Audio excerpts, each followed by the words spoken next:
Hello there.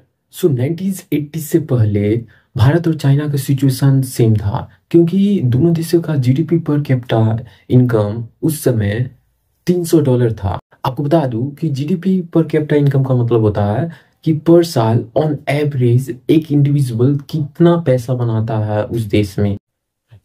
उस समय GDP per capita income India और चाइना का $300 पर ईयर था।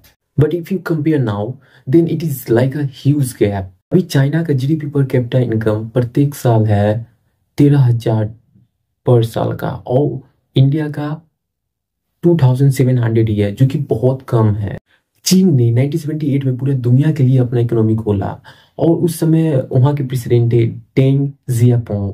उनका ही आइडिया था कि जब तक अगर अपना नेटिव लैंड का या इकोनॉमिक लिबरलाइजेशन नहीं करेंगे, तब तक चाइना डेवलप नहीं होगा। डीरेगुलेशन का फायदा ये हुआ कि फॉरेन कंट्रीज वहां पे आने लगे चाइना में। फॉरेन इन्वेस्टमेंट होना शुरू हुआ, वो इसलिए क्योंकि चाइना में चीप लेबर थे। नॉट जस्ट चीप लेबर, वो बहुत हाईली स्किल्ड चीप लेबर थे। तो हर एक फॉरेन कंपनी चाहती थी कि वहां पे अपना कंपनी सेटअप करे। आपको बता दूं, चाइना पूरा दुनिया का 35% गुड्स मैन्युफैक्चर करता है, क्योंकि वो मैन्युफैक्चरिंग सेक्टर पे ज्यादा फोकस करता है। चाइना का जो लीडर है वो सब। मीनवाइल इंडिया 2 से 3% ही पूरा दुनिया का चीजें बनाती है, जो कि रियली सेम है एज बीइंग इंडियन। और आपको बता दूं, इंडिया अपना इकोनॉमिक लिबरलाइजेशन 1991 में किया, जो कि एक दशक बाद किया है चाइना से। इससे पहले अगर कोई भी बिजनेस खोलना होता है तो आपको लाइसेंस का जरूरत होता था गवर्नमेंट से, जो कि बहुत हार्ड था ऑब्टेन करना। कंपनी फ्लोरिश नहीं कर पाती थी, प्राइवेट सेक्टर फ्लोरिश नहीं कर पाती थी।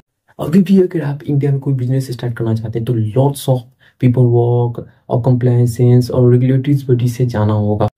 चाइना इतना तेजी से डेवलप कर पाया क्योंकि वहाँ वन पार्टी सिस्टम है। जो भी चीज लाना है तो वो तुरंत पास करते हैं और तुरंत इम्प्लीमेंट भी कर देते हैं। बट मीनवाइल इंडिया में मल्टी पार्टी सिस्टम है, जिसके कारण कोई भी चीज लाना होता है तो लोकसभा से अप्रूव करवाना, और स्टेट से भी डिस्प्यूट होता है, फिर लोकल पीपल से भी, और बाद में जाके प्रोजेक्ट भी बंद करना पड़ता है।